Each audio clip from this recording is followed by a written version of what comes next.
India news पर आपका स्वागत है। मैं हूं अनिल ठाकुर। हिमाचल में सरकार के 2 साल पूरे हो रहे हैं, लेकिन अभी तक एक मंत्री पद जो है वो खाली है। अब चर्चाएं तेज हैं कि हिमाचल प्रदेश में कैबिनेट विस्तार होने वाला है। सीएम सुक्खू ने दिल्ली में सोनिया और प्रियंका गांधी से मुलाकात की है, साथ ही आलाकमान को मंत्रियों का रिपोर्ट कार्ड भी सौंपा है। अब सियासी गलियारों में यह चर्चा है कि 2 मंत्रियों को ड्रॉप करने और एक खाली पद को भरने की तैयारी चल रही है। कांग्रेस के सूत्रों के मुताबिक शिमला संसदीय क्षेत्र के 2 मंत्रियों को ड्रॉप किया जा सकता है। इसका आधार क्षेत्रीय जातीय संतुलन के अलावा कैबिनेट को ज्यादा चुस्त और दुरुस्त और जवाबदेह बनाना बताया जा रहा है। प्रदेश मंत्रिमंडल में एक पद जो है वो खाली चल रहा है, इसे भरने की भी हाईकमान हरी झंडी जो है वो दे सकता है। सुखविंदर सिंह सुक्खू ने केंद्रीय नेताओं को मंत्रियों को दिए गए तमाम विभागों और उनकी कार्यशैली के बारे में जानकारी दी। शिमला संसदीय क्षेत्र से 2 मंत्रियों को ड्रॉप कर एक मंत्री वहीं से नए चेहरे के रूप में दिया जा सकता है। इनके अलावा 2 अन्य मंत्रियों में एक मंडी और दूसरा जो है कांगड़ा संसदीय क्षेत्र से शामिल किया जा सकता है। हिमाचल प्रदेश में कांग्रेस के इस सियासी घटनाक्रम के बाद सियासी गलियारों में खासी सुगबुगाहट है। वहीं अभी संगठन में भी पदाधिकारियों की नियुक्ति होना बाकी है, उसको लेकर भी आलाकमान की हरी झंडी मिलना बाकी है। सरकार और संगठन में तालमेल बिठाना भी कांग्रेस के सामने एक बड़ी चुनौती है। अब कैबिनेट विस्तार के बाद क्या कांग्रेस में नाराजगी के बीज फिर से फूटेंगे या फिर आलाकमान और सीएम सुक्खू प्रतिभा सिंह बिना खटपट के सरकार चलाने का रास्ता बना लेंगे? आज इन तमाम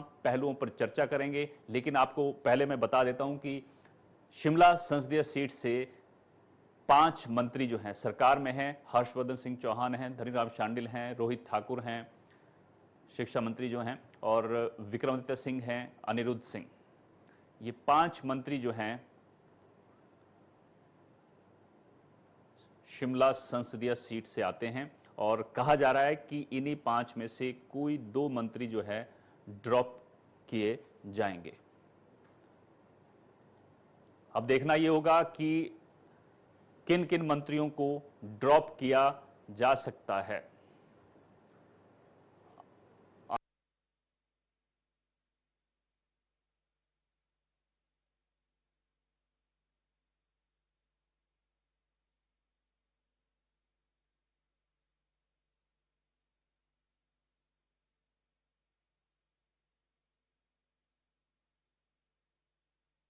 तो शिमला संसदीय सीट से 5 मंत्री हैं और कहा जा रहा है कि 2 मंत्री जो है वहां से ड्रॉप हो सकते हैं। और संजय अवस्थी जो पूर्व सीपीएस रहे हैं उनको कैबिनेट में जगह मिल सकती है। सुंदर सिंह ठाकुर जो हैं मंडी संसदीय सीट से आते हैं, उनको भी जगह मिल सकती है। ये अटकलें जो है सियासी गलियारों में हैं। साथ ही कांगड़ा संसदीय सीट से एक मंत्री को और जगह मिल सकती है।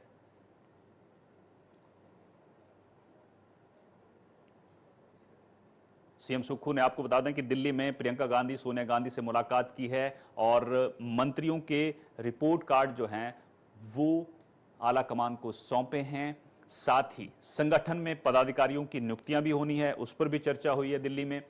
तमाम मुद्दों पर हम चर्चा करेंगे कि कांग्रेस संगठन में पदाधिकारियों की नियुक्ति होनी है, कैबिनेट में फेरबदल की जो चर्चाएं हैं, तमाम मुद्दों पर चर्चा करेंगे। उज्जवल शर्मा वरिष्ठ पत्रकार शिमला से जुड़े हुए हैं, नवनीत शर्मा वरिष्ठ पत्रकार हमारे साथ जुड़े हैं, साथ ही अनुराग शर्मा हमारे ब्यूरो चीफ भी हमारे साथ जुड़े हुए हैं। आप सभी का स्वागत है। सबसे पहले अनुराग, ये जो घटनाक्रम चल रहा है, 2 साल सरकार पूरे करने जा रही है, लेकिन खबर यह भी है कि फेरबदल की तैयारी भी कैबिनेट में चल रही है और साथ ही सीएम सुक्खू ने प्रियंका गांधी और सोनिया गांधी से मुलाकात की है और उनको रिपोर्ट कार्ड भी अपने मंत्रियों का सौंप दिया है। और बताया जा रहा है कि जहां बैठे हैं उसी संसदीय सीट से 2 मंत्री भी ड्रॉप हो सकते हैं। अनुराग,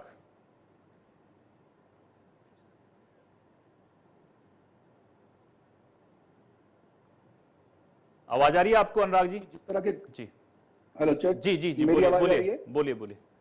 हाँ, बिल्कुल अंकल। देखिए, सबसे बड़ी बात, अगर हम पूरे घटनाक्रम को अगर लगातार लंबे समय से देख रहे हैं और 3-4 महीने से जिस तरह की स्थितियां हिमाचल में उत्पन्न हो रही हैं, वो ऐसा लग रहा है कि बड़ी उठापटक जो है वो होने वाली थी। परंतु जिस तरह का अब सिनेरियो अगर आप ओवरऑल अब देखेंगे तो इस वक्त मुझे ऐसा, मेरा अपना अनुमान ऐसा है कि सुखविंदर सुक्खू अब जो है वो हिलाने की कोशिश नहीं करेंगे, क्योंकि 11 मंत्री उनके पास हैं। 12वां जो है एक मंत्री ऐड करना है, हो सकता है वो कांगड़ा से हो या मंडी से हो, क्योंकि दो ही ऐसे स्टेशन हैं। अगर हम मंडी की बात करें तो उनके पास एक है, कांगड़ा में अभी दो हैं। तो उस तरह से स्थितियां जो है अभी ये देखना है कि कहां को वो एड ऑन करेंगे। परंतु जो अगर हम ओवरऑल बात करें, जैसे ज्वाला जी के हमारे जो एक संजय रतन है उनकी बात करें, उनको हो सकता है कि सचेतक के तौर पे रख लिया जाए। अभी ये सारी स्पेकुलेशंस हैं, परंतु अभी कुछ कहा भी नहीं जा सकता, क्योंकि जिस तरह की स्थितियां अभी उत्पन्न हो रही हैं, जिस तरह से अनिरुद्ध का जो पिछला समय रहा है, जिस तरह से वो चर्चा में रहे हैं, हिंदू मुस्लिम वाले विवाद में बड़ा नाम मुखर होकर आया था, तो उसमें दो कहीं ना कहीं ऐसे विधायक थे जिनका नाम बहुत ज्यादा प्रमुखता से लिया गया था, जिससे कहीं ना कहीं पूरे भारत में अगर हिंदू पक्ष एक तरफ से खड़ा हुआ था, तो कांग्रेस की कहीं ना कहीं इस बात पे टांग भी खींची गई कि आपके जो विधायक हैं उन्होंने ही ऐसा मुद्दा उठाया। तो इस तरह की बातें जरूर हैं, ऐसी स्पेकुलेशंस भी हैं, परंतु अभी देखना है अभी क्या भविष्य के गर्भ में है ये सारी चीजें। देखते हैं अभी और क्या बनता है, परंतु स्थितियां बड़ी क्लियर हैं। ठीक है नवनीत जी, मैं आपके पास आना चाहूंगा। देखिए, हिमाचल की राजनीति को आप अच्छे से समझते हैं। जिस तरह की स्थितियां हैं, कैबिनेट में फेरबदल की तैयारी तो है, लेकिन खबर यह है कि 2 मंत्री जो हैं मौजूदा कैबिनेट में से ड्रॉप किए जाएंगे और एक पद खाली है, 3 पद खाली हैं। और जो बगावत पिछली बार हुई थी वो भी मंत्री पद को लेकर हुई थी, आपके ही जिले से शुरू हुई थी। तो क्या लगता है आपको कि अगर फेरबदल होता है तो कांग्रेस के लिए फिर मुश्किलें बढ़ सकती हैं? जी, सबसे पहले आप सबको प्रणाम। जहां तक ये स्पेकुलेशंस की बात है, मैं इन्हें अपुष्ट खबरें मानता हूं। मैं बहुत मुतमिन नहीं हो पा रहा हूं जब ये हवा में ये धुआं तैर रहा है कि 2 मंत्री हटाए जाएंगे, कांगड़ा से एक इंडक्ट किया जाएगा या 2 ऐसे हटाए जाएंगे जो मतलब सरकार के साथ जिनका समीकरण ठीक नहीं बैठ रहा है, या जो पार्टी लाइन जिन्होंने क्रॉस की थी कभी किसी मुद्दे पे। मैं इन सब बातों से मुतमिन अभी नहीं हो पा रहा हूं। हो क्या रहा है, इनफैक्ट हो ये रहा है कि ये शय और मात का खेल चला हुआ है। शय और मात का खेल चला हुआ है। ये कोई मुकाम नहीं है, ये कोई समय नहीं है कि मंत्रिमंडल विस्तार की आप बात करें। 2 साल का सरकार जश्न मना रही है। सरकार के वरिष्ठ मंत्री खुद कहते हैं कि कहीं कोई चर्चा नहीं है। ये सिर्फ सोशल मीडिया पे या इंटरनेट मीडिया पे या कुछ सेक्शन ऑफ मीडिया जिसे कहते हैं, उसमें ये बज क्रिएट किया जा रहा है कि 2 मंत्री हटा दिए जाएंगे, 2 मंत्री हटा दिए जाएंगे।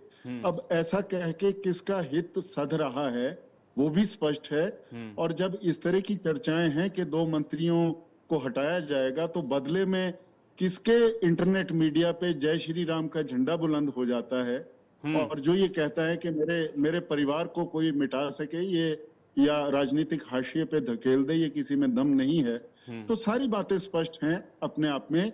ये अभी सिर्फ मौखिक युद्ध है एक तरह से। कोई किसी को नहीं हटा रहा, कोई किसी को हटाने की स्थिति में है या नहीं है, इस पे भी बहस की जा सकती है। और कोई आराम से हट जाएगा, इस पे भी बहस हो सकती है। अभी ये सिर्फ एक तरह की आकलन है, अफवाहें हैं। दूसरी बात, संगठन की जहां तक बात है, आप देखिए हिमाचल प्रदेश में कांग्रेस की परंपरा रही है कि सरकार तो अपना काम करती है, लेकिन साथ ही साथ ये भी एक विचार आता है कि पैरेलल, अब जैसे आपने अभी कुछ देर पहले कहा कि जातीय और ये क्षेत्रीय इस तरह के समीकरणों को साधने के लिए संतुलन बनाया जाता है, जो मंत्रिमंडल में भी बनता है। इतने % राजपूत हैं, इतने % ब्राह्मण हैं, इतने % ओबीसी हैं। तो सर, जो आला कमान होता है वो भी ये देखता है कि एक पक्ष अगर बहुत स्ट्रांग हो रहा है तो कहीं इतिहास ना दोहरा दिया जाए कि एक ही पक्ष बहुत ज्यादा मजबूत हो जाए, तो वो संतुलन साधने के लिए थोड़ा सा बैलेंस भी करते हैं। और एक थ्योरी तो ये है कि बैलेंस करने के लिए ऐसा व्यक्ति लगाया जाए जो सरकार के अलग किसी और, मतलब संगठन में किसी और खेमे का हो। मैं खुल के कह रहा हूं। एक थ्योरी ये है कि कब तक एक ही विरासत को आप उस विरासत के नाम पे आपने जो भी अर्जित करना था वो तो किया, लेकिन for how long will you carry on that legacy? और ये दूसरे उसका कंटेस्ट करना है कि वो इस तरह से कंटेस्ट कर रहे हैं कि नहीं, उस लीगेसी के बिना गुजारा नहीं है। कुछ कह रहे हैं कि वो लीगेसी अब काफी हो गई और अब आगे की ओर देखा जाए। तो ठीक है, ये बिल्कुल सही बात है कि कांगड़ा सबसे ज्यादा, बस मैं समराइज कर रहा हूं, कांगड़ा सबसे ज्यादा एमएलए देता है। और उसमें भी अब जहां तक स्थितियां पहले रही हैं, इम्बैलेंस तो एक है कि शिमला संसदीय क्षेत्र के मंत्री आप ही ने गिनवाए 5 हैं, कांगड़ा को आप देख लें कितने हैं। तो अब तो मैं मतलब फाइनली मैं अनुराग जी की बात के साथ जाना चाहूंगा। बहुत ज्यादा उठा पटक ये सब मौखिक है। एक पद भरा जाना है, वो भी भरने का भी उपयुक्त समय है या नहीं, इस पे बहस हो सकती है। जी थैंक यू। ठीक है। उज्जवल जी, आप क्या मानते हैं, जिस तरह की खबरें चर्चाएं सियासी गलियारों में हैं, आपको क्या लगता है कि अब जो खबरें छन छन कर आ रही हैं और सीएम दिल्ली में हैं, उन्होंने प्रियंका गांधी से मुलाकात की है, उन्होंने सोनिया गांधी से मुलाकात की है और खबर यह है कि रिपोर्ट कार्ड जो है मंत्रियों का उन्होंने सौंपा है, आपको क्या लगता है कि जो चर्चाएं लंबे वक्त से चल रही है कि 2 मंत्री ड्रॉप भी हो सकते हैं? तो अनिल जी, नवनीत जी ने भी इसमें अच्छी बात बोली है कि अभी तक फिलहाल तो ये स्पेकुलेशंस को हम मान सकते हैं, इन सारी चीजों को जो ये आ रही हैं।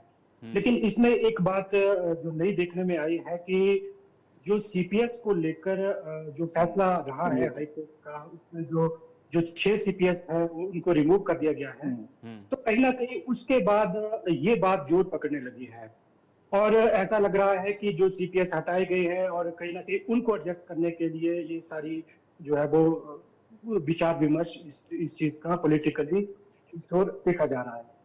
लेकिन एक बात जो मुझे ये लगती है कि 2 साल जो गवर्नमेंट पूरा कर रही है, तो जो एक समय होता है, क्योंकि कैबिनेट की जो एक पोस्ट है वो लंबे समय से रिक्त है और इसे भरने का उचित समय यही माना जा सकता है। तो जो कैबिनेट एक्सपेंशन है वो तो निश्चित तौर पे होनी ही है और मुझे नहीं लगता कि इसमें जो है वो ज्यादा और इसमें लेट लतीफी होगी, क्योंकि विपक्ष भी इसको एक मुद्दा बना रहा है और बात कांगड़ा की अनदेखी की हो रही है कि जहाँ पे 15 एमएलए हैं और वहां तक अभी तक 2 मंत्री हैं। तो जो कैबिनेट पद भरा जाना है उसमें निश्चित तौर पे जो है वो कांगड़ा को जो है वो उसमें तवज्जो मिल सकती है। ये तो एक्सपेंशन वाली बात हो गई, कैबिनेट एक्सपेंशन वाली।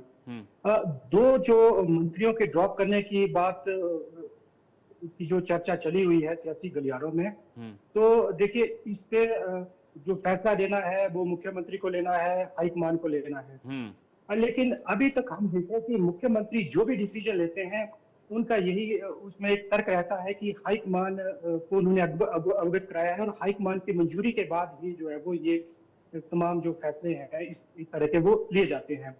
तो अगर देखिए जो भी मुख्यमंत्री होता है उसकी कोशिश होती है कि जो भी उसका करीबी है वो उसको वहां एडजस्ट करे। अगर हम परफॉर्मेंस की बात करें, अगर इन चीजों को आधार बनाया जाए, अगर पॉलिटिकल जो एक समीकरण होते हैं, कास्ट के जो समीकरण होते हैं, अगर उनको देखें तो निश्चित तौर पे जैसा नवनीत जी ने भी कहा कि शिमला जो है वो इनबैलेंस है। कांगड़ा और शिमला आपस में दोनों को कंपेयर करें, क्योंकि शिमला में आपने शिमला डिस्ट्रिक्ट में ही 3 मंत्री दे दिए हैं और कांगड़ा में सिर्फ 2 मंत्री हैं। तो उस हिसाब से ये बात भी ठीक बैठती है कि कहीं ना कहीं जो है वो मंत्री मंत्री को ड्रॉप करके जो है वो किसी और को उसमें बनाया जाए।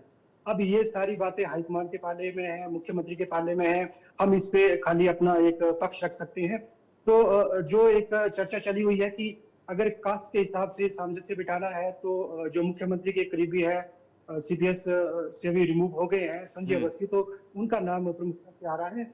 और निश्चित तौर पे ये होता भी है कि जो मुख्यमंत्री होता है वो अपने करीबी को जगह देता है। तो उस हिसाब से अगर संजय अवस्थी कैबिनेट में जगह बना लेते हैं तो इसमें कोई बड़ी बात नहीं होगी। देखिए सीनियर्स की बात करें तो सुख सरकार ने चंद्र कुमार और धनीराम शांडिल को एक लंबा समय, अभी 2 साल तक जो है वो उन्हें एक अच्छे पोर्टफोलियो दिए हैं और कांग्रेस जो है वो हो सकता है नए एक्सपेरिमेंट भी करे, उसकी उनकी जगह जो रिप्लेसमेंट पार्ट से अगर हम देखें तो हो सकता है कि एमएलए को, सेकंड टाइमर एमएलए को या उन लोगों को भी तवज्जो मिले, क्योंकि बैलेंस करना है। तो जो मंडी पार्लियामेंट्री है वो भी अनबैलेंस नजर आ रही है कि वहां पे सिर्फ जो एक मिनिस्टर है जगत सिंह नेगी वही वहां से हैं। तो मंडी को अगर तवज्जो देनी है तो वहां भी जो है वो किसी को जगह मिल सकती है। तो ऐसी तमाम चीजें हैं जिन पे जो है वो चर्चा सियासी गलियारों में हो रही है। अब क्या फैसला लिया जाता है ये ठीक तो है, अंतिम कांग्रेस फैसला तो के कांग्रेस को और आला कमान को लेना है, मुख्यमंत्री जी को लेना है। लेकिन एक और चीज है अनुराग, मैं आपसे भी समझना चाहूंगा, क्योंकि 2 साल पूरे हो रहे हैं और जब विक्रमादित्य सिंह से पूछा गया, प्रतिभा सिंह से पूछा गया कार्यक्रम के बारे में, तो उन्होंने कहा कि हमें इस कार्यक्रम की अभी जानकारी नहीं है। एक साल जब पूरा हुआ था तब भी प्रतिभा सिंह ने कहा था कि मुझे कॉन्फिडेंस में नहीं लिया गया, मुझे बताया नहीं गया, मुझे ज्यादा जानकारी नहीं है। तो क्या लगता है आपको कि जो गुटबाजी के बीज कांग्रेस में पहले से थे वो अब भी हैं? क्योंकि हालांकि सीएम भी मना करते हैं, प्रतिभा भी मना करती हैं कि ऐसी कोई बात नहीं है, लेकिन जब दोनों प्रतिभा सिंह और विक्रमादित्य सिंह कहते हैं कि हमें जानकारी नहीं है, तो इसके क्या मायने हैं? देखिए अनिल, सबसे बड़ी बात, आप अगर ओवरऑल देखोगे तो आप ये रियलाइज करोगे कि 11 मंत्री बनाए और 6 सीपीएस बनाए। 6 सीपीएस बनाने का कारण क्या था? पहली बात तो ये है कि कुछ ना कुछ ऐसे समीकरण बिठाने थे जिससे कोई खुश और जो नाखुश लोग थे उनको सेटल डाउन किया जा सके।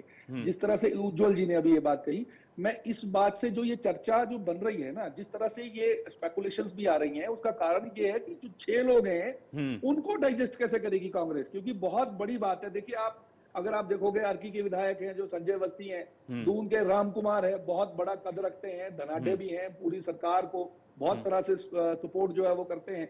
रोडू के मोहनलाल ब्रागटा हैं, अगर हम उनको भी छोड़ दें, चलिए मान लेते हैं, पालमपुर के आप आशीष बुटेल को क्या करोगे, आप किशोरी लाल का क्या करोगे, आप सुंदर ठाकुर का क्या करोगे? तो कहीं ना कहीं इस तरह की स्पेकुलेशंस है कि इनको सिर्फ विधायक बना के तो नहीं रखा जा सकता, कहीं ना कहीं इनको या तो चेयरमैन की तरह ले जाया जाएगा या कुछ ना कुछ ऐसा जरूर बिठाया जाएगा। क्योंकि बहुत से इस तरह की स्पेकुलेशंस आ रही हैं कि कर्नल धनीराम शांडिल भी और चंद्र कुमार जी को जो 2 साल का इनको कार्यकाल दे चुके हैं, तो इस तरह की कहीं ना कहीं इस तरह की बातें आ रही हैं कि अब इनको थोड़ा सा ये बोल दिया जाएगा कि रेस्ट कर लें। तो ये वाली जो स्थितियां बन रही हैं ये बड़ी स्पेकुलेटेड है और इसमें कहीं ना कहीं स्थिति ऐसी बन रही है कि अभी कुछ भी कहना बड़ा मुश्किल है। हालांकि जिस तरह से आपने बोला कि विक्रमादित्य की अगर हम बात करें, विक्रमादित्य इस तरह की स्टेटमेंट्स कई बार दे देते हैं जिसमें मतलब उस बात को आप समझना बड़ा मुश्किल है। क्योंकि कहीं ना कहीं अगर विक्रमादित्य को आप नोट करेंगे तो बचपन से उन्होंने जो ब्रेकफास्ट के टेबल पे राजनीति सीख ली थी और वो आज भी कई बार लोगों ने उनको पलटू नेता कहा, कई तरह से बोल देते हैं कि बात पलट जाते हैं, परंतु वो उनकी एक नीति रणनीति का एक हिस्सा रहता है जो हमने नोट किया है कि उनको हमेशा इन सारी बातों से हमेशा फायदा मिलता है। अगर आपने नोट किया होगा, अगर आप याद करें कि पिछली लोकसभा के चुनाव की जब बात कर रहे थे, क्यों ऐसा था कि विक्रमादित्य को आपको सीट देनी पड़ी? क्योंकि कहीं ना कहीं अंडर प्रेशर तो थे सुखविंदर सुक्खू। तो ऐसी चीजें हैं जिसकी वजह से विक्रमादित्य और अनिरुद्ध की बात करें, अगर अनिरुद्ध है तो वो हिमाचल की राजनीति से पकड़ नहीं रखते हैं, अनिरुद्ध पकड़ते हैं दिल्ली को सीधा। अगर हम बात करें उसी तरह से विक्रमादित्य अपनी लेगेसी को लेकर चलते हैं। तो अब बात यह आती है कि किसको हटाया जा सकता है और किसको रखा जा सकता है और किसको एड ऑन किया जा सकता है। अगर हम ये कहें कि संजय रतन को अगर सचेतक बना दें तो उसमें बात भी फिर भी अभी बुटेल रहते हैं, बरागटा जी रहते हैं, आपके संजय अवस्थी, क्योंकि सरकार को बहुत सी चीजों की मैनेजमेंट करनी है, फंड मैनेजमेंट करनी है। इस तरह की स्थितियां हैं जिसमें कहीं ना कहीं ऐसी स्थितियां दिख रही हैं कि उठापटक होने वाली है। परंतु अब सुखविंदर सुक्खू को यह भी पता है कि बीजेपी एब्जॉर्ब नहीं कर पाएगी अब इससे ज्यादा, क्योंकि बहुत लोगों को अगर आप नोट करोगे तो बहुत अंतरकला जो है बीजेपी में भी शामिल है। अगर आपने देखा होगा पिछले जो 6 लोग या 9 लोग जिनकी बात करते हैं, 6 + 3 अगर उनकी बात करें तो उन लोगों से भी काफी नुकसान अंदर खाते में बीजेपी को हुआ है। ठीक है जी नवनीत जी, जो विक्रमादित्य सिंह और प्रतिभा सिंह का बयान आया है, क्या लगता है आपको कि कांग्रेस में अभी भी अंदर खाने उस तरह की चीजें हैं जो 1 साल पहले थी या कम हुई हैं?